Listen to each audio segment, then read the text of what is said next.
Bonjour à toutes et à tous, je me présente, je suis Nathalie Devineau, assistante au service prévention chez Harmonie Mutuelle et je vous souhaite la bienvenue à tous pour cette conférence aujourd'hui qui aura pour thème « Soigner son assiette pour soigner son moral ». Voilà. Donc c'est notre deuxième édition du cycle de webinaires sur la santé des femmes, après le succès de l'édition 2024 qui avait rencontré 11 000 personnes inscrites à nos conférences. Donc merci à tous pour votre fidélité. Que ce soit hommes ou femmes, tout le monde est concerné par la santé des femmes, parce que ce programme a pour objectif de vous sensibiliser sur des thématiques de prévention, comme l'activité physique, l'alimentation, comme on voit aujourd'hui, la santé mentale, sexuelle et environnementale, et plein d'autres thématiques qui concernent les femmes et donc aussi un peu les hommes. Donc pour cette édition 2025, nous avons programmé 8 rencontres, dont 5 seront programmées en podcast. Donc vous pourrez prochainement recevoir les podcasts de ces rencontres, notamment celle d'aujourd'hui. Voilà. Pour la rencontre d'aujourd'hui, donc nous accueillons Géraldine Aignon, qui est coach certifiée en nutrition santé et micronutrition, et Eric, qui est le fondateur d'Akayogi, qui est un partenaire avec lequel nous collaborons régulièrement avec Harmonie Mutuelle. Donc je vous souhaite à tous et à toutes une agréable rencontre. N'hésitez pas à poser vos questions dans l'onglet questions en bas à droite de votre écran et à nous indiquer vos remarques dans le chat. Voilà.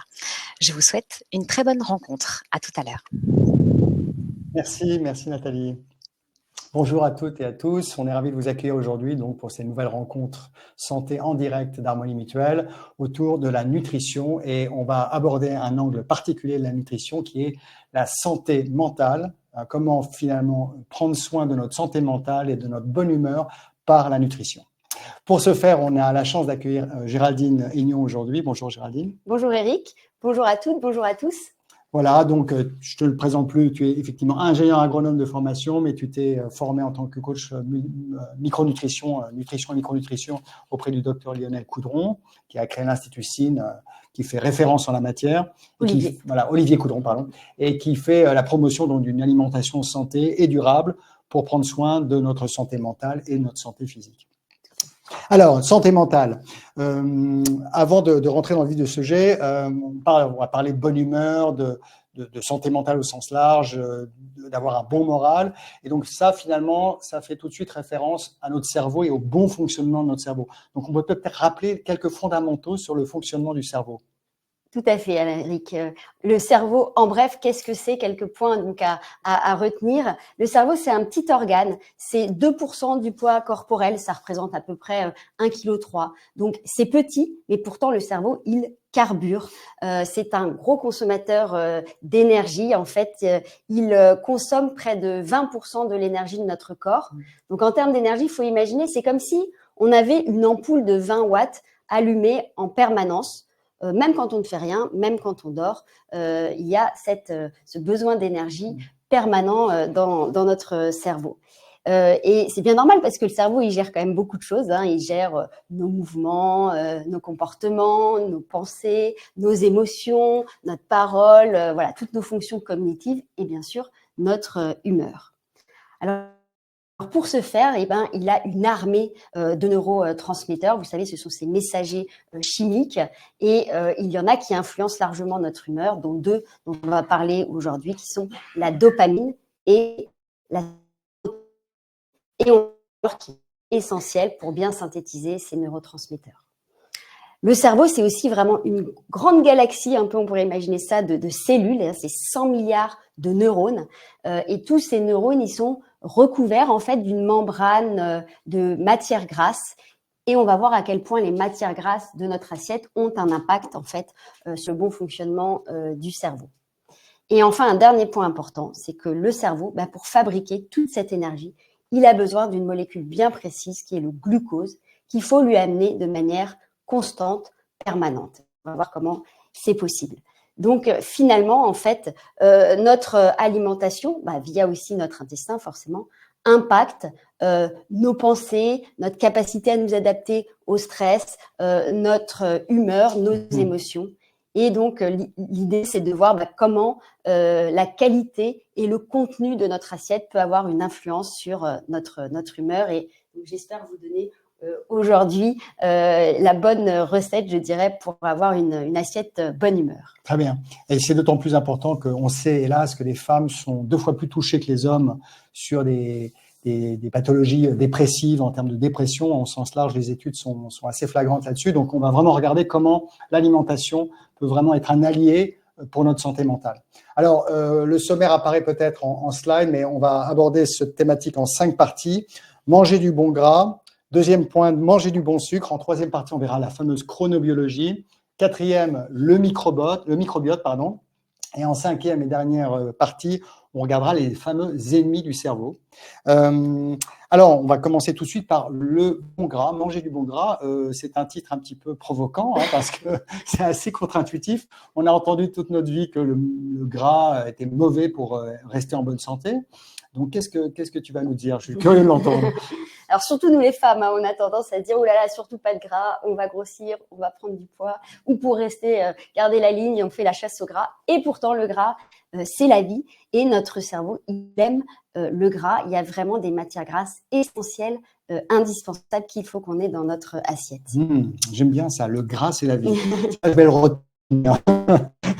Alors, la matière grasse, peut-être un petit sur le terme un peu plus scientifique, alimentaire, sur les emballages, c'est ce qu'on appelle les lipides. Oui, ça voilà, donc dans nos 3 grands nutriments, on parle évidemment des lipides, des matières grasses, et on va parler aussi dans le déroulé aujourd'hui, bien sûr, des protéines et des glucides. Mais là, on s'intéresse au gras. Très bien. Alors, avant de rentrer dans les différentes sources de ce bon gras, on peut peut-être rappeler en quoi le gras est si important pour le bon fonctionnement de notre cerveau.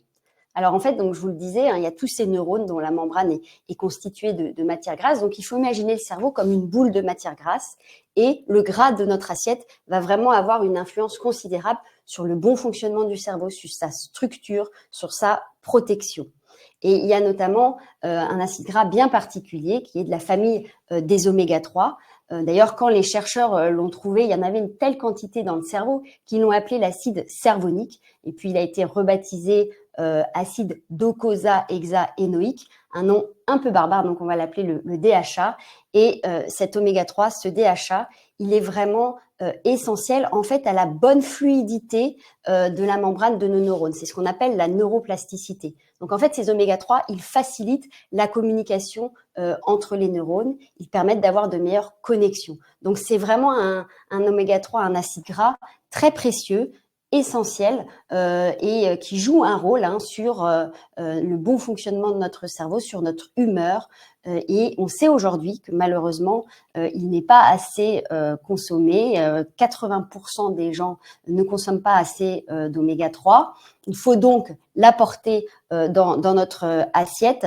Ça va être très important de l'apporter. Ces oméga 3, ils ont aussi des propriétés anti-inflammatoires très intéressantes.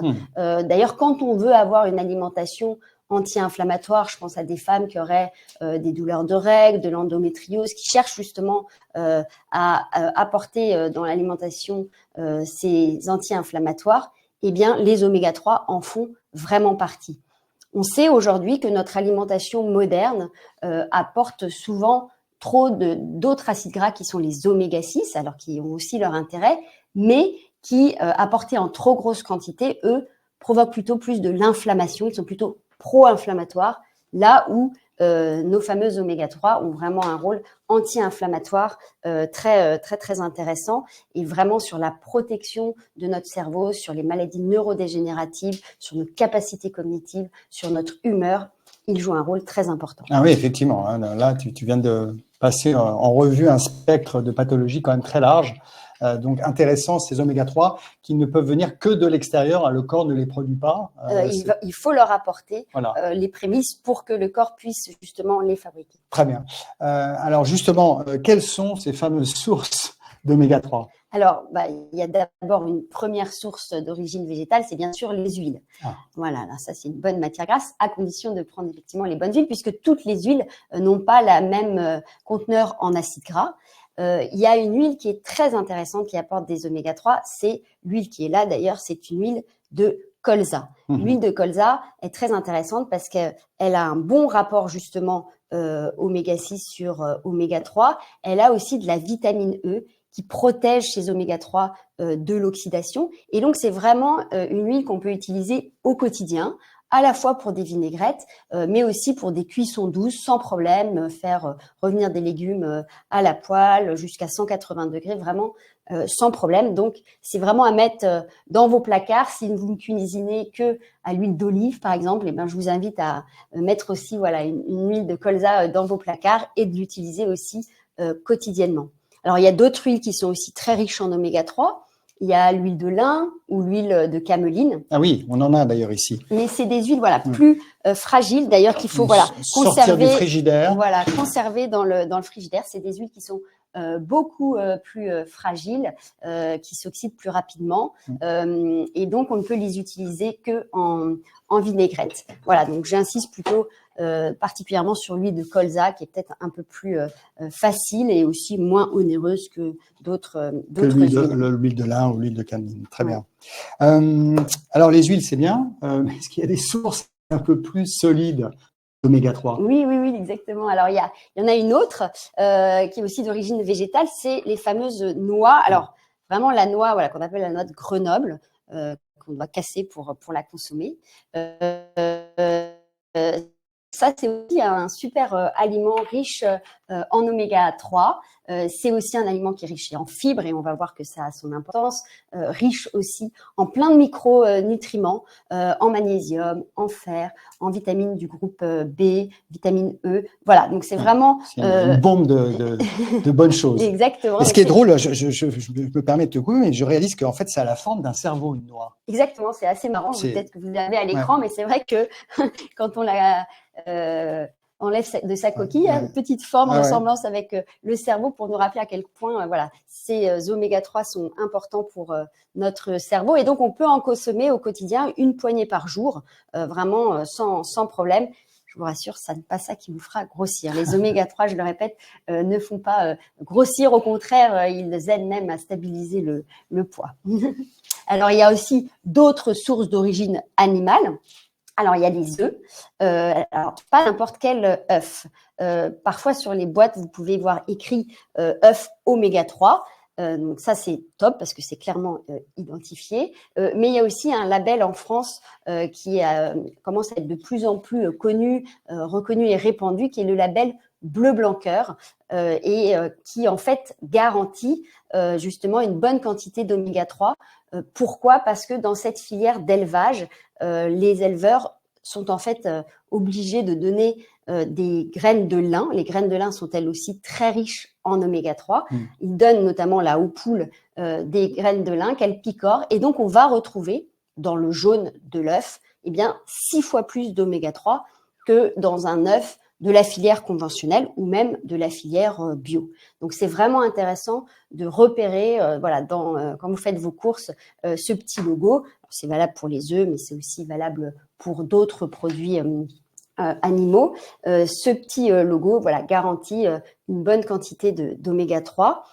Les œufs, c'est vraiment très intéressant parce que c'est aussi une très bonne source de protéines de bonne qualité. Ça contient aussi plein de micronutriments, de l'iode notamment, très intéressant pour le cerveau.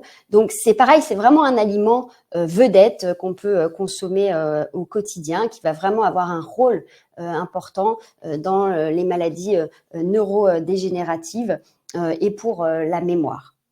Et puis, dernière source aussi intéressante. Oui.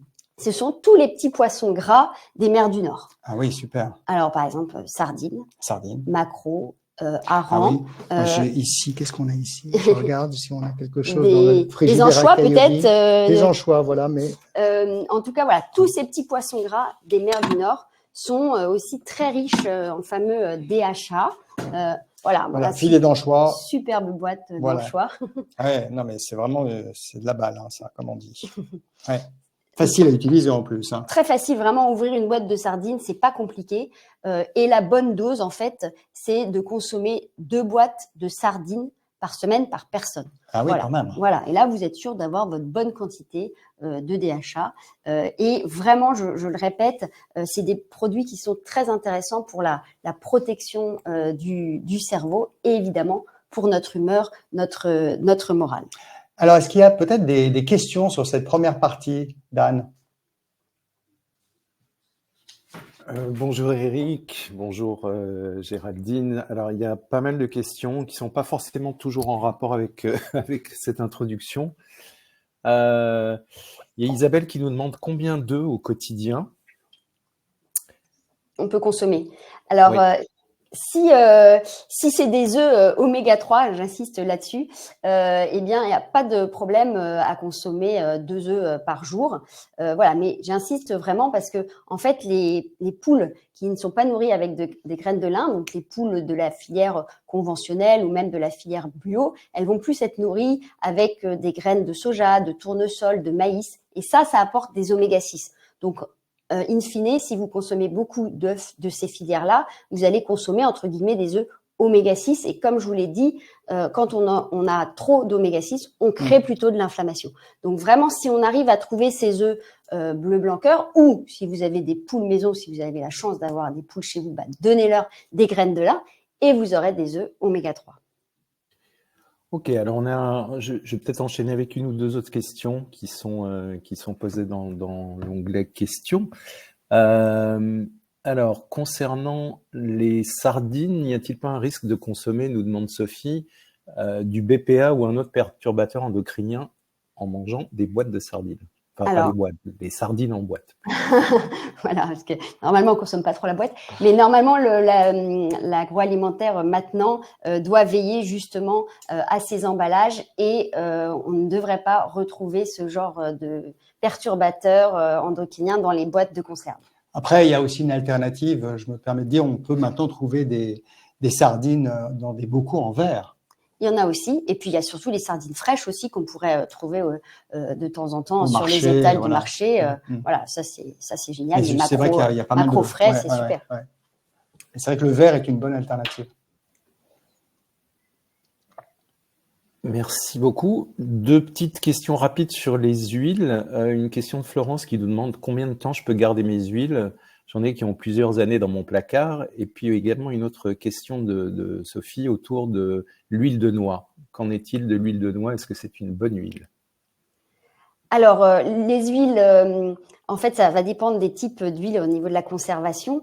Donc, l'huile d'olive, par exemple, peut se conserver assez longtemps. Il y a des huiles qui contiennent plus même des acides gras qui deviennent même solides. Et donc, ça, c'est par exemple l'huile de coco. Peut-être que vous connaissez ça. Elle est solide, elle va se conserver plus longtemps, mais elle contient plus du gras saturé. Donc, c'est des huiles qu'il faut consommer de manière vraiment occasionnelle. Hein. Comme je vous le disais, les huiles du quotidien, c'est plutôt l'huile d'olive qui est une très bonne huile pour la santé, mais qui ne contient pas nos oméga 3, l'huile de colza, voilà, là qu'on peut conserver quand même aussi un certain temps, mais pas des années. Et quant aux huiles qui ont vraiment des acides gras oméga 3 qui ne sont pas protégés par l'oxydation, type huile de caméline, huile de lin, la durée est assez courte en fait. Hein, c'est dans le frigidaire et c'est à consommer dans le mois après ouverture. Parce que sinon, en fait, ces oméga 3 vont s'oxyder, ça va rancir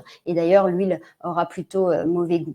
Alors, l'huile de noix, eh ben, vous avez raison, c'est produit par effectivement cette petite noix de Grenoble, mais le rapport oméga 6 sur oméga 3 est pas aussi bon qu'on pourrait le penser. Donc, voilà, à utiliser de temps en temps. D'ailleurs, ça donne du goût quand même, notamment, je pense, quand on fait une petite salade endive, noix, roquefort, voilà, ça s'y prête bien, mais c'est pas forcément l'huile du quotidien non plus. Très bien. Alors, merci. Peut-être une dernière question, parce que ça concerne les œufs, elle est plutôt intéressante, sur leur préparation. Est-ce que ça change quelque chose? Œufs durs, quiche, voilà. Quels sont les conseils autour de l'utilisation des œufs? Alors, les oméga 3, il y a des tests qui ont été faits pour montrer que, quelle que soit la préparation de l'œuf, on retrouve la même quantité d'oméga 3, qu'il soit à la coque, au plat, en quiche, en gâteau. Voilà, vous retrouverez toujours vos oméga 3 dans vos préparations. Donc, allez-y sur les œufs. Bon, ben, très bien. Merci pour ces questions. On enchaîne sur la deuxième partie. Après un titre détonnant, manger du bon gras, on en a un second pour vous, manger du bon sucre. Donc, du bon sucre, alors là, c'est carrément contre-intuitif parce que moi, j'ai toujours entendu dire que le sucre était le grand méchant loup pour rester, enfin, par rapport à notre santé, pour rester en bonne santé, il fallait éviter le sucre le plus possible. Donc, je suis curieux d'entendre là ta version.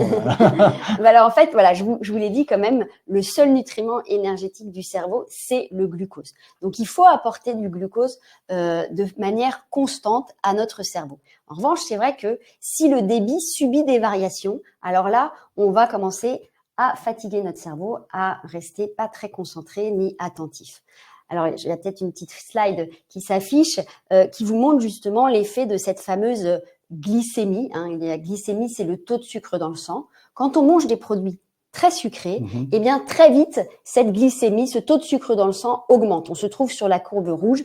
Voilà, le taux de sucre augmente assez rapidement. Là, le corps va sécréter une hormone, notamment le pancréas va sécréter donc l'insuline, qui est l'hormone qui est là pour réguler notre taux de sucre dans le sang. Et donc, elle va faire son job. Elle va aller stocker le sucre dans les organes dans lesquels elle peut le stocker, c'est-à-dire le foie, les muscles, les cellules adipeuses. Et puis donc, eh bien, on a une chute de ce taux de sucre dans le sang, de cette glycémie, qui nous entraîne en fait une hypoglycémie réactionnelle. Qu'est-ce qui se passe? Eh bien, c'est le coup de pompe. Notre cerveau n'a plus ce fameux glucose, n'est plus irrigué en glucose, et donc il fatigue et il nous réclame forcément un peu de sucre, et hop, on repart sur cette courbe, et on fait comme ça des yo-yo de glycémie. Oui. Alors justement, pourquoi justement ces yo-yo dont tu parles sont si délétères pour le cerveau et pour notre santé au sens large? Alors vraiment, ça entraîne de la fatigue, ça entraîne de la mauvaise humeur, et puis ça peut même entraîner, si on en fait très régulièrement, des maladies métaboliques, des complications comme du diabète de type 2. Mais on sait vraiment aujourd'hui que manger des sucreries, trop de sucre altère le bon fonctionnement de nos neurones, crée de la neuroinflammation et qu'il faut donc essayer de limiter ces trop de sucreries parce que ça va vraiment engendrer des troubles de l'humeur notamment. Et donc, il faut essayer de rester sur cette fameuse courbe bleue. C'est une courbe qui augmente en fait raisonnablement la glycémie, c'est-à-dire le taux de sucre dans le sang. D'accord. Donc, pour ça, en fait, il faut privilégier deux sources. Oui. D'abord, ce qu'on appelle des glucides complets et des fibres. Alors, les glucides complets, ce qu'on appelle des glucides complets, concrètement, qu'est-ce que c'est? C'est toutes les céréales complètes. Ah oui. Voilà, donc on en a d'ailleurs là. Voilà, on a une belle bibliothèque ici par exemple, du riz blanc, complet. Voilà. Riz complet. Vaut mieux du riz complet que le riz blanc? Voilà, il vaut mieux du riz complet, qui n'a pas été raffiné, qui va contenir justement encore toutes ces glucides complets. Et qui a un niveau glycémique plus bas. Voilà, exactement, qui ne va pas trop faire élever cette glycémie. Là, c'est de la semoule complète aussi. Ouais, du quinoa. Du quinoa, super. Et puis, toute la famille, effectivement, des légumineuses qu'on a là. Donc là, c'est les lentilles. Voilà. Différents lentilles corail, voilà, et les haricots. Et toute la grande famille, en fait, de ces légumes secs, ces légumineuses. Je m'en sors bien. Qui, effectivement, apportent tous ces glucides complets très intéressants et qui sont aussi riches en fibres. Tous les fruits, les légumes aussi sont riches en fibres. Et les fibres, ça permet de diminuer la charge globale, la charge glycémique d'un repas, d'où l'importance de consommer ces fibres pour rester en fait sur cette courbe bleue et ne pas trop faire varier cette glycémie. Et on sait aujourd'hui que dans notre alimentation moderne, elle apporte aussi beaucoup de sucre rapide, de produits raffinés et pas assez justement de ces produits complets et de tous ces végétaux dont nous avons besoin pour apporter ces fibres. D'accord. Donc, en résumé, si je comprends bien, éviter les aliments trop sucrés pour rester en bonne santé cognitive, je dirais, et Exactement. garder un bon moral. Ça a vraiment un impact flagrant. Hein. Énormément sur la mémoire, sur l'humeur, très important. Est-ce que, Dan, il y a des questions sur le sucre? Alors oui, il y a plusieurs questions. Il y a une question autour du miel. Est-ce que, nous demande Claudine, est-ce que le miel n'est-il pas le meilleur sucre? Alors, le miel est un sucre effectivement naturel, intéressant. Ça reste néanmoins un produit très sucré. On va peut-être en parler dans notre troisième partie au moment du petit déjeuner. Voilà, ça reste un pouvoir sucrant fort, le miel. Et d'ailleurs, pour le miel, intéressant à savoir, j'ai appris récemment que si on met du miel pour sucrer son thé ou son café, les apports bénéfiques du miel, qui sont assez multiples, hein, au-delà de l'aspect uniquement sucrant, sucré, disparaissent au contact avec la chaleur, la chaleur du thé ou du café. Donc, il vaut mieux prendre une petite cuillerée de miel avant et boire ensuite son café, hein, juste pour information. Mais on peut aussi sucrer le café avec du miel. Oui. Alors, on a une question de Pascal qui demande: manger un dessert sucré après un repas est-il mauvais pour la santé? Alors, mauvais pour la santé. Alors, moi, je pars du principe que l'alimentation, ce qui est très important, c'est de se faire plaisir. Et d'ailleurs, notre cerveau, il a besoin de plaisir dans l'assiette. C'est très bon pour notre morale. D'ailleurs, je ne sais pas si vous voyez là, mais j'ai plein de plaquettes de chocolat parce que voilà, le chocolat, c'est vraiment un super aliment qui est bon pour le moral et quand on le prend avec beaucoup de cacao, hein, aujourd'hui c'est bien indiqué sur les plaquettes, donc je trouve ça super, mais un cacao bien noir, au-delà de 70-75% de cacao dans une tablette, eh bien vous apportez justement pas trop de sucre et vous apportez plein de couleurs. Je vais y revenir. C'est vraiment un aliment plaisir. Après, si on prend un gros dessert type pâtisserie très sucré, eh bien c'est certain que on va faire augmenter notre glycémie. Alors on peut avoir pris avant évidemment plein de légumes. En fait, ce qu'il faudrait faire, c'est compenser par tous ces fibres, donc la moitié de légumes dans l'assiette pour avoir un maximum de fibres qui vont quand même permettre de diminuer la charge globale du repas. Un jus de citron fait aussi diminuer la charge glucidique. Quand vous faites une vinaigrette, utilisez toujours du vinaigre. Le vinaigre aussi va jouer sur l'impact glycémique et la charge globale du repas. Mais si votre plat il est constitué de pâtes éventuellement blanches, paraffinées, un peu de crème fraîche et derrière une grosse pâtisserie, là, effectivement, vous partez sur la courbe rouge. Oui, parce que les pâtes sont quand même considérées comme des sources de sucre. Voilà, si elles sont blanches et pas du tout très raffinées, pas complètes, c'est sûr que là, vous allez partir plus rapidement sur cette fameuse augmentation de la glycémie qui va quand même vous fatiguer. Et puis, un coup de pompe, on a envie de dormir à 3h de l'après-midi devant son écran. Non, clairement. Mais ce que je retiens, ce qui est intéressant, c'est de constater que si on commence le repas par des végétaux, une salade typiquement, ben on va diminuer l'impact du sucre qui va suivre ensuite.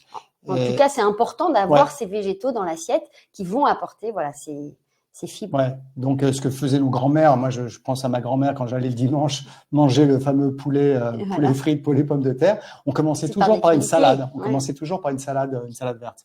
Ouais. D'autres questions, Dan? Une question de Karine autour des fruits, mais je pense quelque part encore une fois ce que tu disais, Géraldine, autour du fait que beaucoup d'aliments contiennent du sucre, ou en tout cas ont un apport glucidique. Donc les fruits, est-ce que à petite dose, moyenne dose? Oh non, les fruits, on va y revenir. Alors je vais peut-être pas répondre à cette question, je vais en parler dans la troisième partie qui commence. Ou peut-être la quatrième avec le microbiote, mais on va reparler des fruits. Les fruits, on apporte effectivement des glucides, on a ça en tête que ça apporte du sucre, mais vraiment il faut consommer des fruits et il faut consommer surtout des fruits entiers à croquer. C'est ça qui garde les fibres. Si vous prenez par exemple un jus de fruits ou une compote, eh bien là, effectivement, il y a beaucoup moins de fibres et donc la charge glycémique de la compote est plus élevée que la pomme dans laquelle vous pourriez croquer. Mais consommer des fruits, c'est important. Oui, fameux 5 fruits et légumes par jour. Voilà. Alors, ça nous amène à la troisième partie. Est-ce que je vois que le temps passe? Peut-être, Dan, si tu as d'autres questions, on les reprendra juste après. Troisième partie sur la chronobiologie. Alors, c'est vrai qu'on entend depuis quelques années parler de chronobiologie et de l'importance de cette notion de cycle, en quelque sorte, et de rythme. Donc, c'est quoi exactement la chronobiologie? Alors en fait, en 2017, il y a 3 chercheurs américains qui ont reçu justement le prix Nobel de médecine, qui ont prouvé les liens entre chronobiologie et santé. La chronobiologie, c'est vraiment l'étude de nos rythmes biologiques dans notre organisme. C'est-à-dire que toutes nos fonctions sont soumises à une horloge interne, qui est nichée d'ailleurs au cœur du cerveau, et qui nous impose un rythme de 24 heures, qu'on appelle le rythme circadien. Et donc, la régulation, en fait, de la pression artérielle, de la température de notre corps, la synthèse de telle hormone, tel neurotransmetteur, tout ça a vraiment un rythme très important. Oui, très rythmé, quoi. Alors, hein. Donc, en quoi cette chronobiologie, finalement, est importante pour notre santé mentale et notre bonne humeur? Eh bien, on sait justement que notre assiette, les prises alimentaires de nos repas, va jouer un rôle et elle peut synchroniser ces horloges ou au contraire complètement les perturber. Et notamment pour la synthèse de ces neurotransmetteurs, je vous le disais, on a besoin de protéines et donc il va falloir apporter des protéines pour bien synthétiser tous ces neurotransmetteurs et notamment, je vais prendre l'exemple de cette fameuse dopamine, ce neurotransmetteur qui est vraiment un neurotransmetteur très important, c'est le starter du matin.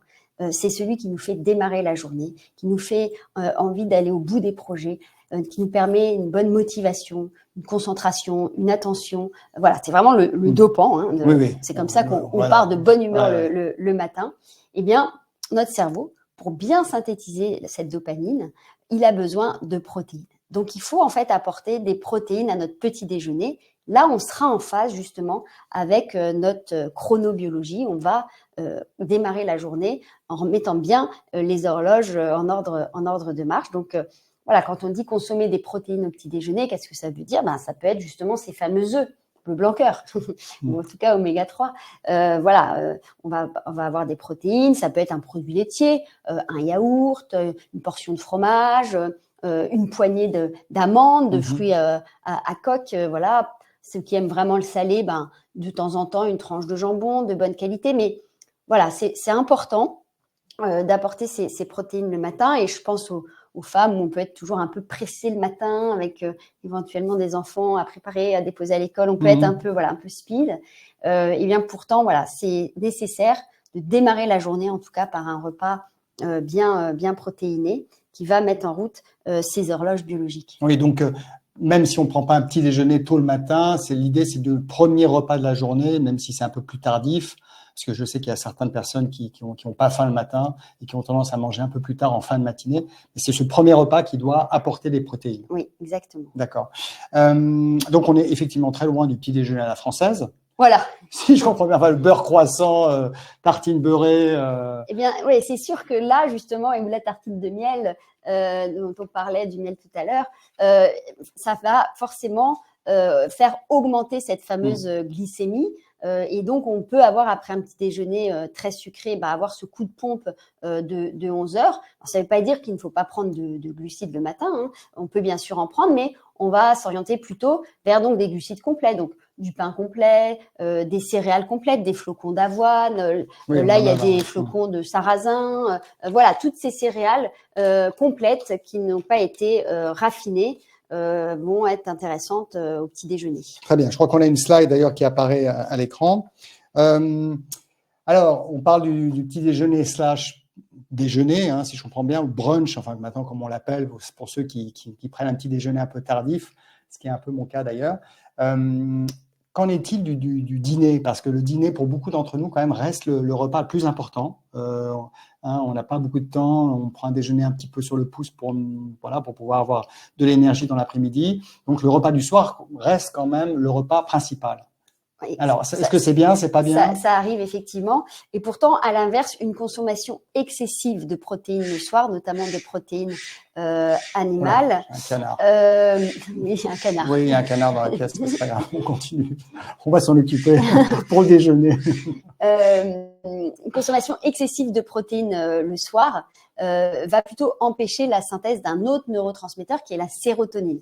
Et la sérotonine, c'est le neurotransmetteur du calme, du bien-être, de la détente, et c'est aussi le précurseur de la mélatonine. Vous savez, cette fameuse hormone qui fait qu'on dort. Donc, on va plutôt éviter de prendre des repas trop chargés en protéines animales, notamment le soir. D'ailleurs, vous avez peut-être déjà fait l'expérience. Voilà, quand on a un repas très riche et lourd le soir, on dort pas très bien, et on sait à quel point le sommeil a aussi son importance et joue un rôle vraiment important dans notre morale et notre humeur. Quand on dort pas bien, en général, on n'est pas de très bonne humeur le lendemain. Donc, il faut plutôt privilégier un dîner à tendance végétarienne, beaucoup de légumes à nouveau dans l'assiette, et puis, si possible, un dîner pris le plus tôt possible aussi, au moins 2 heures avant d'aller se coucher. On aidera aussi toutes nos horloges à bien se remettre en ordre de marche pendant la nuit, parce que le cerveau gère aussi tout ça pendant la nuit. Et puis, petite aparté, tant qu'on parle des protéines, parce que quand on parle de protéines, on pense toujours à justement œufs, viande, poisson. Alors, la viande apporte des micronutriments très intéressants, et notamment du fer. Et ça, c'est vraiment important. Je pense notamment, nous les femmes, on est très souvent malheureusement carencées en fer. En tout cas, tant qu'on n'est pas ménopausée, on peut quand même être carencé en fer. Or, le fer, il a un rôle très important dans la synthèse de ces neurotransmetteurs. Pour la santé mentale, c'est vraiment important de ne pas être trop carencé en fer. Donc, on peut en apporter par la viande, mais pas que aussi. Les protéines, c'est aussi justement toutes ces protéines végétales dont on parlait tout à l'heure, toutes ces légumineuses, qui sont aussi source donc de protéines végétales. Donc ça, c'est intéressant. Source aussi donc de glucides complets dont on a parlé, et puis plein aussi de micronutriments, du potassium, du magnésium, des vitamines du groupe B. Donc voilà, pas hésiter aussi à les inclure dans ces assiettes. Alors, ils ont un peu parfois mauvaise réputation, ces légumes secs. Pourtant, au moins 3 fois par semaine, c'est vraiment intéressant de prendre aussi ce genre de protéines. Et ces protéines végétales, le soir, sont très bien tolérées. Donc voilà, très bien. Compléter avec les traditionnels œufs, viande. Poisson. Donc, œufs, viande, poisson et protéines en général plutôt au déjeuner, et le soir, quelque chose de plus relaxant, un dîner plus végétal avec une céréale, par exemple, et des légumes. Est-ce qu'on a des questions sur cette partie, Dan? Non, pas vraiment sur cette partie. Je vous propose qu'on refasse peut-être un tour de questions vers la fin quand vous concluez. Ça marche.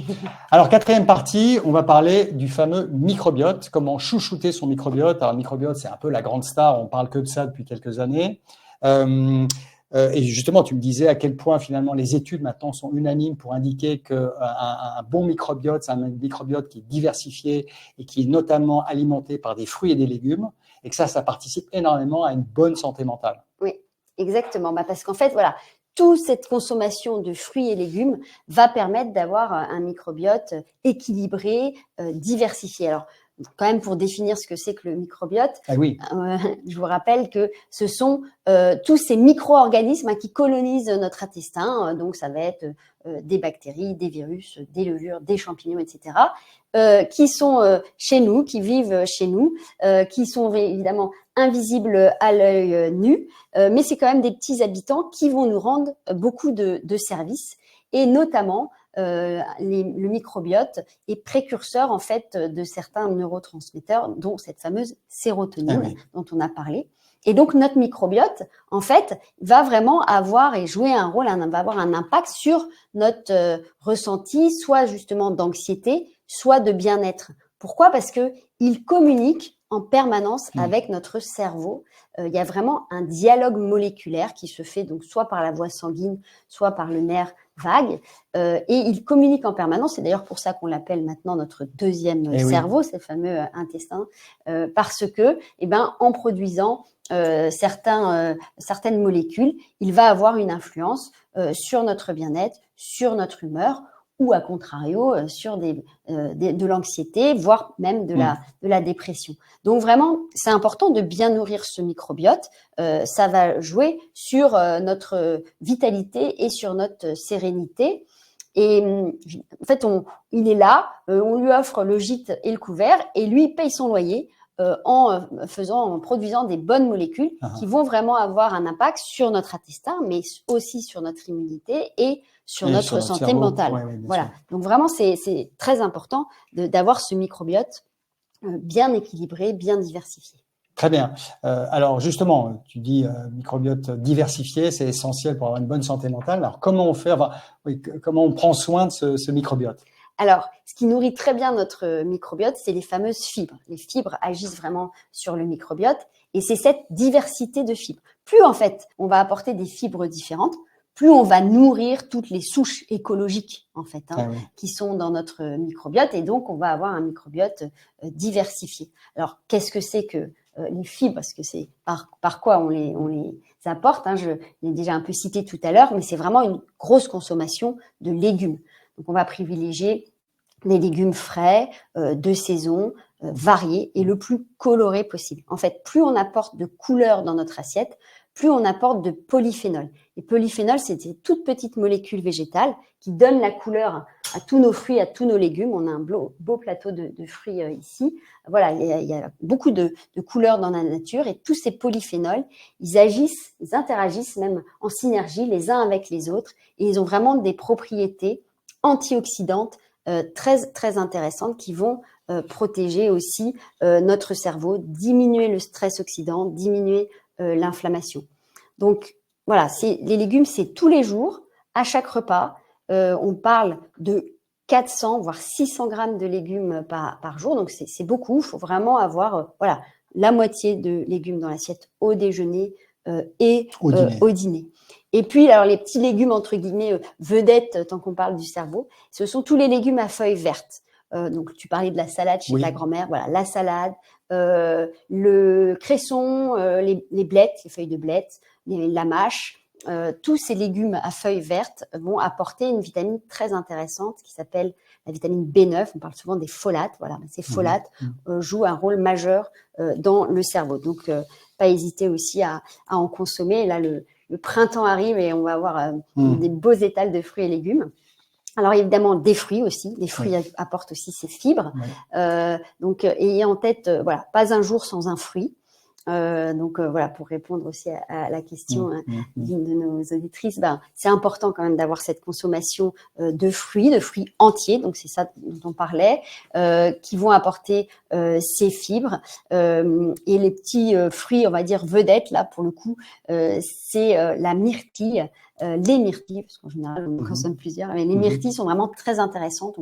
Beaucoup d'antioxydants et ont montré leur rôle et leur impact sur les troubles anxieux, dépressifs et même sur les troubles du sommeil. Donc les myrtilles, c'est pas forcément évident d'en consommer. Donc n'hésitez pas aussi à avoir des produits surgelés chez vous, que ce soit d'ailleurs des légumes bruts ou des fruits bruts. Je trouve que le soir, on est souvent pressé, on arrive, il faut préparer un dîner, c'est pas toujours évident. Donc on a cette aide quand même des produits surgelés qui conservent justement les vitamines. Donc c'est c'est intéressant d'en avoir chez soi.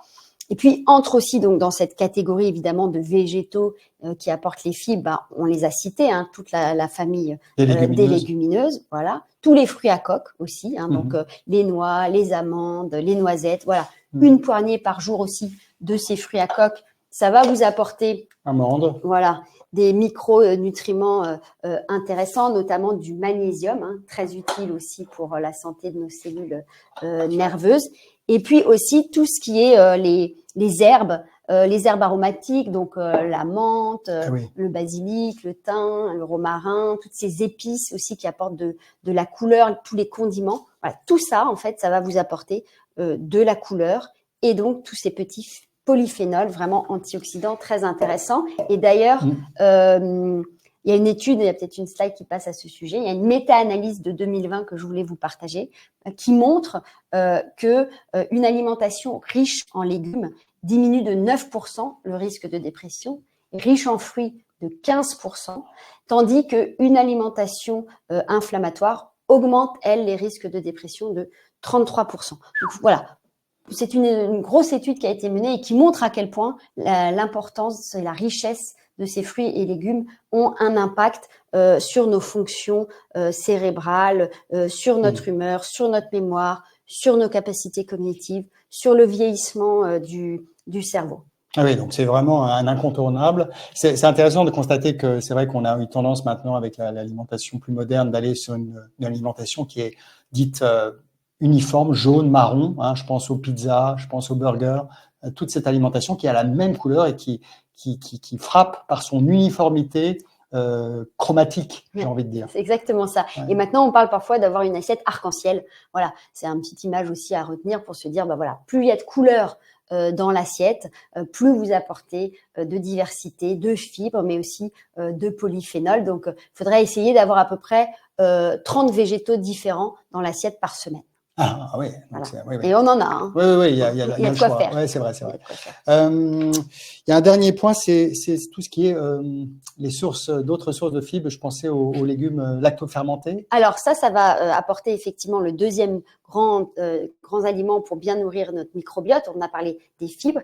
Et il y a aussi les aliments fermentés. Alors là, il y a un bel exemple de légumes, effectivement, lacto-fermentés. Donc, on connaît en France la choucroute, il y a le kimchi qui vient de Corée. Voilà, on a parfois l'habitude ou pas, d'ailleurs, de consommer ce genre de produits. Mais peut-être l'aliment, je dirais, fermenté vedette en France, c'est plutôt le yaourt. Voilà, le yaourt nature basique, c'est un aliment fermenté qui va apporter des super ferments probiotiques et qui va bien nourrir notre microbiote. Certains fromages sont aussi fermentés. Un pain justement au levain à longue fermentation, voilà, est aussi un aliment fermenté. Qu'est-ce qu'on a d'autre? Ça peut être voilà les légumes, on l'a dit, le miso aussi, peut-être un peu moins composé. Et puis les boissons. Alors, je ne sais pas si vous aimez ça. Tu connais peut-être, Eric, le kéfir, le kombucha. Oui. Voilà, ces boissons aussi fermentées vont permettre de bien nourrir notre microbiote. Et alors, ce qui est sympa avec notre microbiote, c'est que quand on lui apporte tous ces aliments, eh bien, il va effectivement se transformer et finalement, assez rapidement, on va avoir vraiment un impact sur les troubles de l'humeur, sur la fatigue, sur nos performances cognitives. Voilà, le microbiote, il se renouvelle. Donc, Très bien. Dernière question, tu parlais d'aliments fermentés, de boissons fermentées. Est-ce que du vin nature notamment, qui est très fermenté aujourd'hui, on est vraiment sur les vins extrêmement travaillés pour cet aspect fermentation. Est-ce que malgré le fait que c'est de l'alcool, donc pas idéal, voilà, ça a quand même un impact positif? C'est effectivement une boisson fermentée, voilà, alors beaucoup plus controversée effectivement parce qu'on a l'impact de l'alcool, mais voilà, un verre de vin pris dans un déjeuner, enfin plutôt dîner même très végétal, peut avoir son intérêt. Hein. D'ailleurs, quand on étudie le modèle méditerranéen, qui est un modèle de santé par excellence, eh bien, on voit que les gens ont cette consommation, mais très raisonnable, d'un verre de vin dans leur repas, qui est très végétal. Voilà. Et là, on a l'aspect protecteur du vin. Alors, je vois que le temps passe et il nous reste finalement assez peu de temps, 10 minutes à la fin de Donc, on va essayer de présenter donc cette dernière partie pour arriver à la conclusion et prendre vos questions. Dernière partie, donc, les ennemis du cerveau. Alors, quels sont-ils? Ça m'intéresse. De quoi on parle? Alors, depuis le début, je vous dis que le cerveau, c'est comme une boule de gras. Alors, il faut imaginer la motte de beurre qu'on met dans le frigidaire sans la couvrir. D'accord. Et quand on la ressort, eh ben, cette motte de beurre, elle a capté, en fait, toutes les odeurs qui sont dans le frigidaire. Et en général, on trouve qu'il n'est pas très bon le consommer. Et sa couleur change d'ailleurs aussi, le beurre. En plus, oui. Alors, il faut imaginer le cerveau, c'est pareil. Il capte en fait tous nos toxiques environnementaux.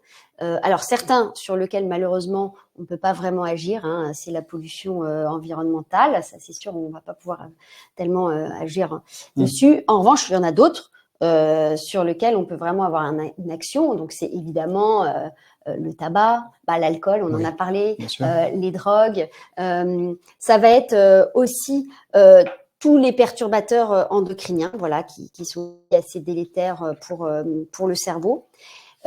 les produits qui sont trop grillés, qui vont en fait produire des composés néoformés que notre cerveau n'apprécie pas beaucoup. Alors, on pense souvent au barbecue. Oui. Alors bon, voilà, le barbecue, ça reste quand même assez occasionnel, mais je dirais que dans le quotidien, il y a même parfois, voilà, la tartine du matin trop grillée. Voilà, tout ce qui est trop grillé, trop caramélisé, les légumes qu'on a fait revenir dans la poêle, qui ont bien caramélisé. Voilà, toutes ces cuissons un peu haute température, finalement, elles sont pas très bonnes pour le cerveau.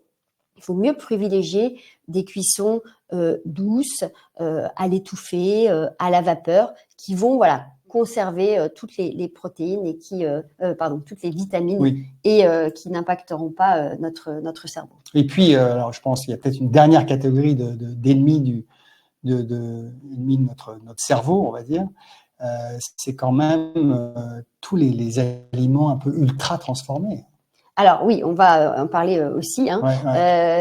Tous les aliments ultra transformés, on va peut-être donner la définition d'abord de ce que c'est.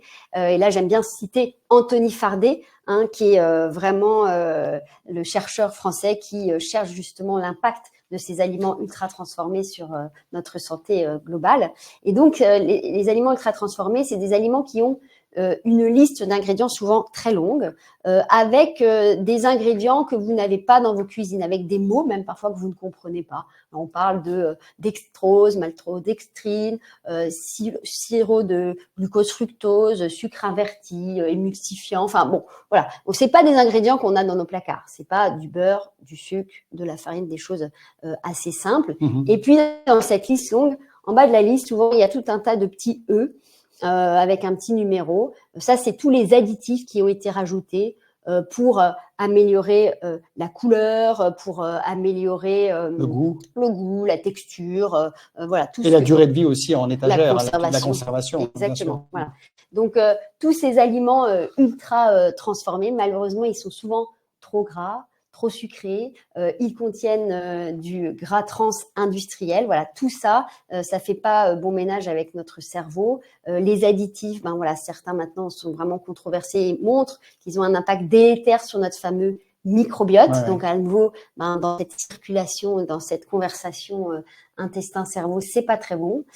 Donc on va essayer de limiter la consommation de ces produits ultra transformés. Donc tout le monde c'est ce que c'est, on les a largement dans nos grandes surfaces. Oui, on a une slide d'ailleurs qui montre ça. Voilà, et c'est des packaging très colorés, très attractifs, surtout pour les enfants. Mais essayons de limiter la consommation de ces produits à 10-15% du caddie. D'accord. Je crois qu'il y a des questions, Dan. Il y a des questions, Dan. À moins que vous l'ayez terminé, il y a énormément de questions. Donc on va peut-être terminer. Alors, on termine très bien. Non, je voulais parler de l'eau. Vas-y, pardon. Voilà, on n'a pas abordé ce point, mais qui est quand même très important. Alors, rapidement, je voulais vous dire qu'un autre gros ennemi du cerveau, c'est quand même la déshydratation. Ah oui. Voilà, parce qu'on est tous déshydratés, généralement, on ne boit pas assez. Or, notre cerveau est extrêmement sensible à la déshydratation.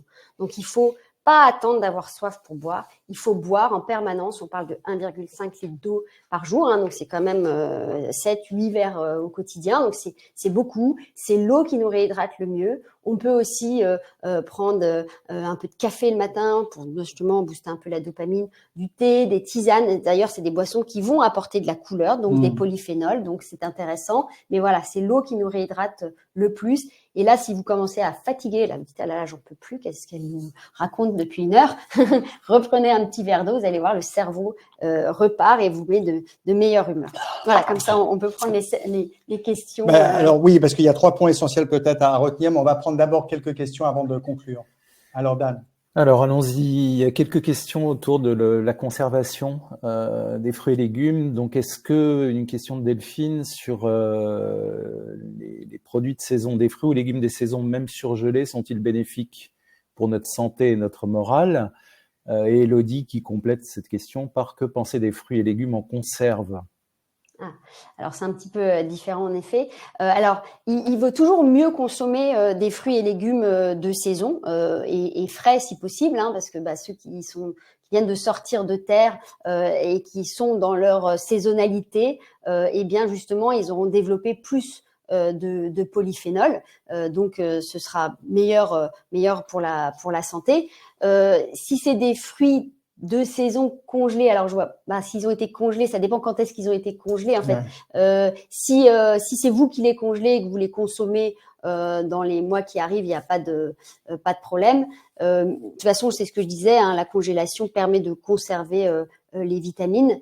Donc voilà, ce qui est important, c'est de prendre des fruits tous les jours et ne pas oublier d'en consommer. Donc voilà, on va pas trop se formaliser. Ce qui est assez différent des fruits en bocaux, hein, parce que les fruits en bocaux peuvent avoir été justement un peu sucrés, peuvent être dans un sirop pour le coup, sucré. Et donc là, à l'inverse, l'index glycémique ne sera pas le même. C'est souvent plus sucré. J'espère avoir répondu. Oui, merci beaucoup. Il y a deux autres questions qui se rejoignent là encore une fois, peut-être plus sur le timing ou la chronologie. Est-il déconseillé de terminer le repas du soir par un fruit, nous demande Odile. Et Florie se demande s'il vaut mieux manger une orange le matin au réveil ou 30 minutes avant le déjeuner pour la digestion, voire en dessert. D'accord. Alors vraiment, les fruits pris dans un repas, c'est très bien. Hein, il n'y a pas de problème à prendre un fruit en fin de repas. Ce que je vous le disais, c'est qu'un fruit entier à croquer, nature, hein, vraiment conserve toutes ses fibres et vous agit sur la charge globale du repas. Donc aucun problème pour prendre un fruit en fin de repas. Pas non plus pour manger une orange le matin avec au petit déjeuner en fait. Hein. Surtout que les oranges, enfin les agrumes, le kiwi par exemple, je pense à ça parce que c'est souvent des fruits qu'on a tendance à prendre le matin. Voilà, c'est des fruits qui ne contiennent pas beaucoup, enfin qui ont un index glycémique assez faible. Hein. À la différence par exemple d'une banane. Une banane, et d'ailleurs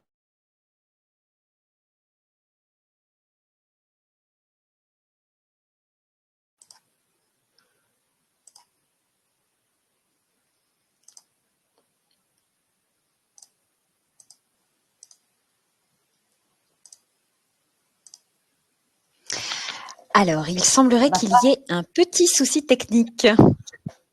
Géraldine, vous m'entendez? Oui, très bien. Oui. Ah, d'accord, parce qu'on vous a perdu quelques instants. Voilà, donc je vous laisse conclure. Merci. Voilà, alors je disais, voilà, pas de problème pour consommer des fruits pris dans un repas ou même au petit déjeuner. Je ne sais pas s'il y avait encore des questions. Une dernière question, Dan, avant de conclure. Alors oui, on a deux questions là encore une fois, peut-être plus sur les intolérances. Donc on avait une question de Marjorie. Pour les yaourts, si on ne supporte pas le lactose, est-ce que les yaourts sans lactose sont une bonne alternative?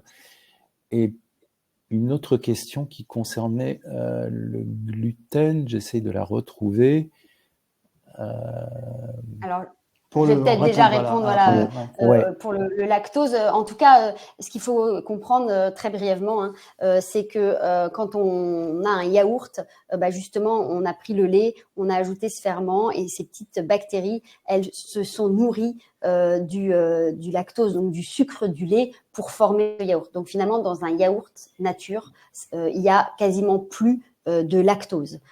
Donc même les intolérants au lactose en général supportent le yaourt nature. Yaourt nature. Alors évidemment, hein, pas sucré, sans fruits, mais le yaourt nature est généralement bien toléré.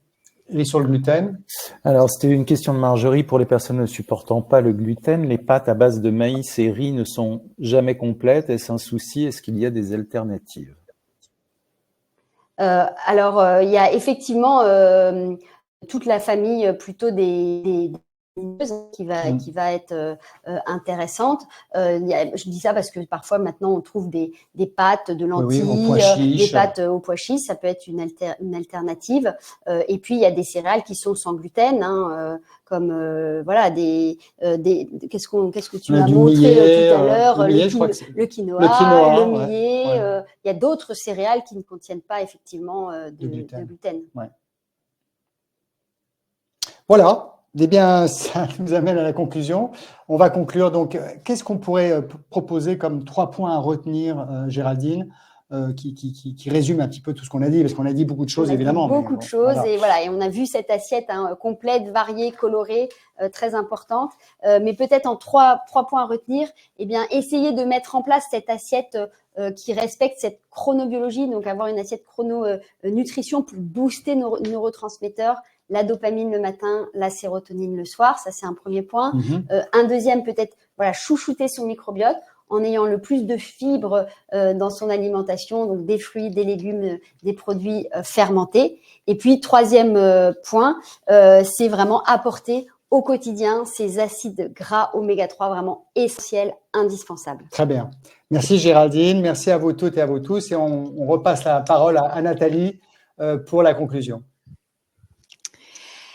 Très bien, merci beaucoup Géraldine, merci beaucoup Eric pour cette conférence très très riche en informations et à laquelle on a essayé de répondre au maximum de questions, mais effectivement il y a eu beaucoup de questions dans le fil de conversation, donc merci à tous de votre intérêt pour cette thématique.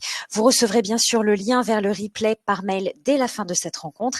Et il va y avoir aussi un questionnaire de satisfaction qui va s'afficher juste à la fin sur votre écran. Voilà, donc merci à tous. N'oubliez pas de vous inscrire à notre prochaine conférence qui aura lieu le 9 mai sur la santé mentale féminine. Voilà. Merci à tous et très bonne fin de journée. Au revoir.